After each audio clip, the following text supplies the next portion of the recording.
toprağın vatanı. Arka dağlıydı uğranım, boysuncu kalpta destan. Dostluk doğanlık gördü, vatanım Türkmenistan. Arka dağlıydı uğranım, boysuncu kalpta destan.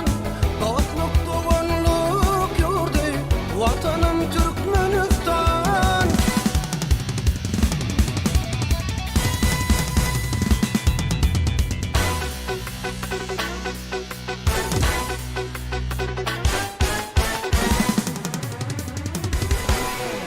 Arka dağlıydı uğranım, boysuncu kalpta destan.